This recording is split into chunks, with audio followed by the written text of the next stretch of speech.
Ito po yung cover ng pumasok na daga. Pati ang cover na yan kasi may amoy na rin yan eh. Kaya lahat yan na nilinisan ko ng maigi. Ayan, binomba ko ng binomba lahat yan para maalis yung amoy. Pangalawang ano ko na nga po yan eh. Kung mapapansin nyo, malinis na. Pangalawang balik ko na po yan.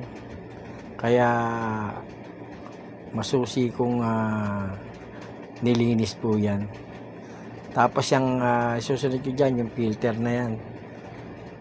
Tingnan nyo, malinis na yan, filter na yan.